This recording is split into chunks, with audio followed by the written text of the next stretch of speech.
Click that like and subscribe button and go sign up on superchargedstocks.com and let's keep you notified.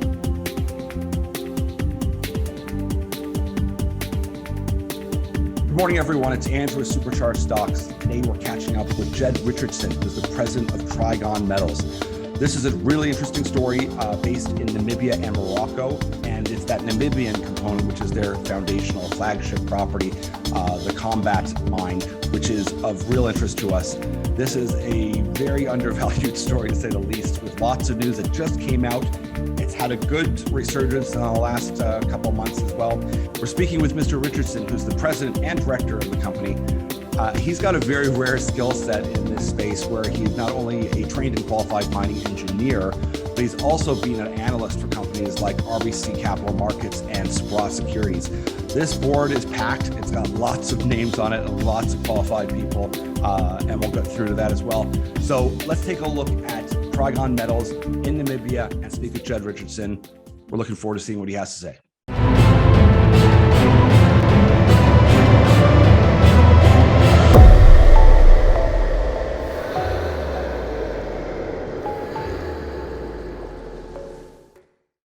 Good morning, everyone. Jed, nice to see you. We're really looking forward to catching up. You've got some great news releases. Tell us the main drivers here of Trigon Metals. When it comes to Trigon, I think what people need to understand is we're coming to production this year. There's a lot of stories out there that have a great copper resource or some good drilling ahead of them, but we're coming to production this year. And I think that's something that sets us apart. For an equity that hasn't participated in a lot of the price increase over the last year, I think it just doubly makes it something that investors have to be paying attention to. We'll be starting with 9 million pounds of production in 2022. That should work out to about $2 of operating profit per pound. So 18 million US, that's operating profit. And that's for a company with a market cap of around 50 million. Yeah. Right. I don't know what multiples you guys use, but I think that's pretty compelling. Yeah, no, for sure. And this is what I'm so glad to have been turned on to this story because we'd had some success with another Namibian story. And that's where I really got my feet wet with how strong that country is and open to business, the amount of infrastructure the other company had, but you've got like 100 million in infrastructure at your project already. And that's where I want to kind of highlight is that this isn't we think we've got some good samples and assays and we're on to something. This is no. We've increased our resource and we're going to be producing. Not a lot of stories out there right now that they're telling that story. No. Right. Like you said, there's over $100 million of usable infrastructure here. This is a mine that operated for 45 years. We have 3 working shafts, over 3,000 tons of per day of lifting capacity. We have a mill, 1,100 ton per day mill. We have underground access with 2 ramps. Our power infrastructure is there. We have a rail siding that comes right into our plant. This is a full-blown operation. It was built by Gold Fields. Then Namibia itself is a pretty amazing country. I'm a Canadian trained mine engineer, born and raised here, but I picked up my family and we lived in Namibia for 3 months this year as we were putting together the pieces to get the mine started. And now I have to fight my kids because they want to move back. Yeah. Well, that was the same thing as this other company. I said, listen, Andrew, it's so beautiful there. I mean, it's less crime than there's in Vancouver. It's just a beautiful, everyone's friendly and also open to business. And that's such a huge factor. To me, I look at this and go, the foundation and the fundamentals are all there. It's just a matter of getting the market. They're getting people to see this and go, oh, getting people to understand. Well, yeah. We just upgraded our resource. We had an open pit only resource of about 7 million tons. We've grown that to 12.2 million tons. Our indicated copper resources are up 113%. Our silver resources, 2,253%. Yeah. But great numbers. But really, what that is is that previously there wasn't any analysis done of silver. So it was kind of this background that was showing up in the concentrates that were being shipped. Well, we've now gone in there, done the work, and we have a resource of 5.2 million ounces of silver. And this is our byproduct. So the byproduct in situ value is more than 2 times our market cap right now. Yeah. Right. At what, 100, and that's about $120 million. Yeah. Our copper resource is 482 million pounds of copper. So that's in situ, that's close to 1.5 billion, right? Yeah. So, you know, a great place to start. And really that's the start, because what we want to be doing here is actually exploring. We'll start with the production this year, but the real focus is get that cash flow and start using that cash flow to drill out the resources in Namibia, and then drill out the projects that we acquired last year in Morocco. That's the other thing, is that we've just only talked about the Kombat Mine in Namibia, which we're not even getting fair value for, not even relative value for, any kind of comparable value. Then you've got Morocco. So tell us about the Moroccan property as well. Yeah, so in Morocco, we've got 2 projects there. The focus right now is Silver Hill. Silver Hill, we did about 2,000 meters of drilling at the beginning of this year. We drilled out a pretty strong structure over about 600 meters of strike length. All of the holes were 10 to 14 meters of a % copper.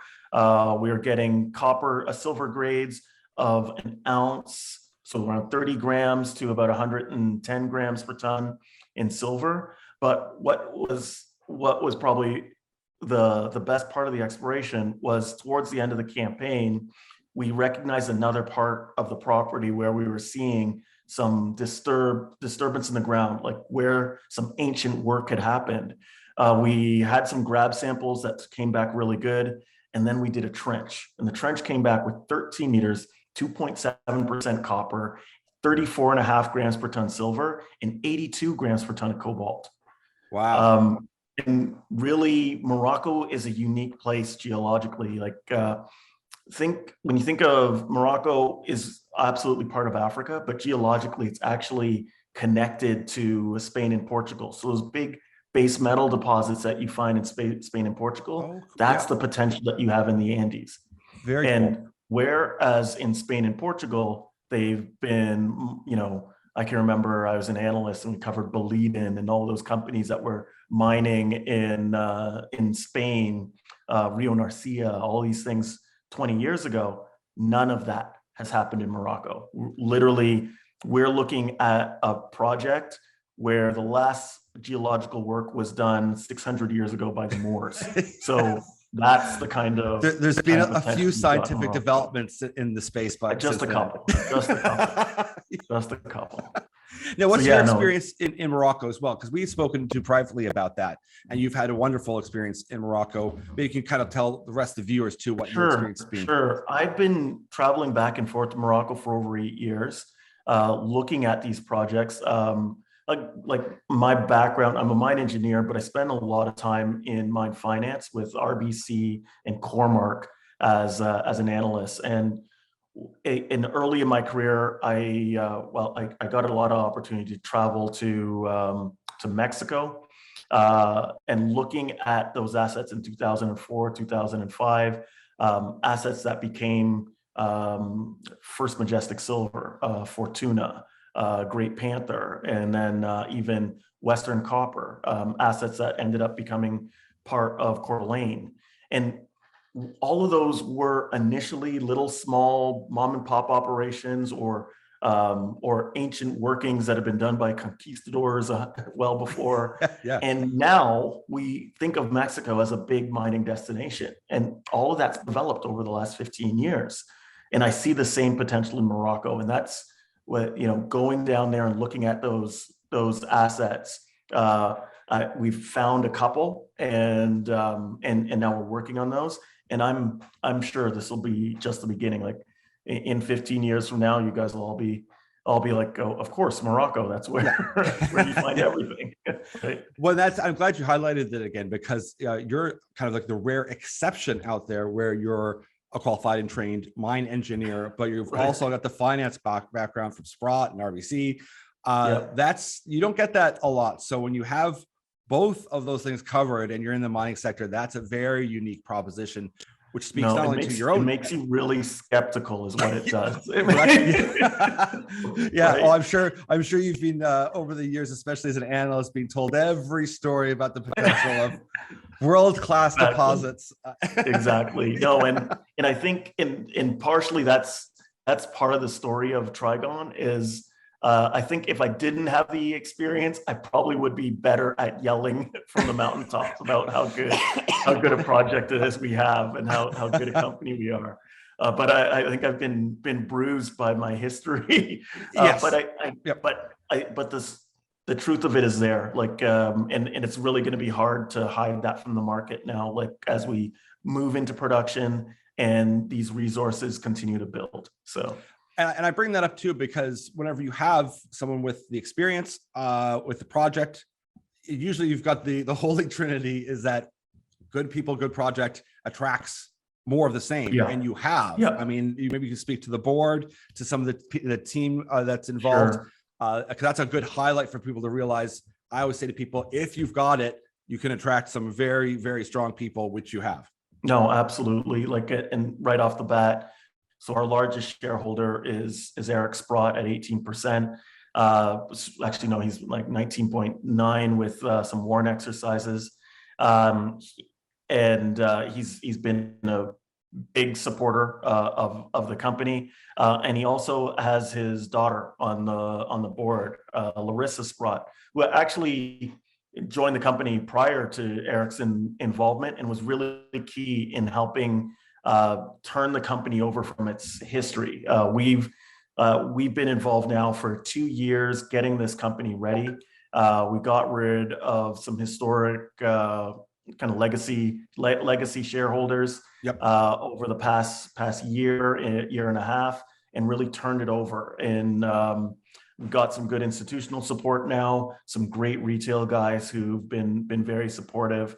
And now we're really queuing up to take advantage of higher copper prices, take advantage of emerging production, and then a lot of exploration upside ahead of us. I love having that blue sky potential as well. I mean, and you're going to be funding it from cash flow. Once again, it's such a rare story to have in this sector. We've been gearing up for production for a while. We actually started this process more than a year ago. We didn't make any announcement about it until April. And that was that we wanted to make sure this was actually an achievable goal, actually something we could finance, and that we were going to be able to hit our goals and timelines. And you know, that's not the ideal promoter way to do things, but I think it was pragmatic, and our shareholders will be rewarded for it. Well, and that's what I love to see too, is the conservative, pragmatic approach by yourself to make sure, listen, we're not going to go out there and cheerlead a bunch of milestones that we're not sure about. Is that no, we're going to do all the work quietly, right? Suffer the stock price, deal with the shareholders, and just say, listen, just slow down, don't get ahead of yourselves. But luckily for myself, I've gone past all of that. And I've already bought into the stock. I'm already I'm in a great position to be able to tell people that's already done. So great. So this is once again, it was wonderful to speak with you and have you tell us about this. I don't think I have to ask. There's going to be a ton of news flow coming out as you're ramping up for production. Yes, absolutely. It's I like to say it should be raining news for the next little while.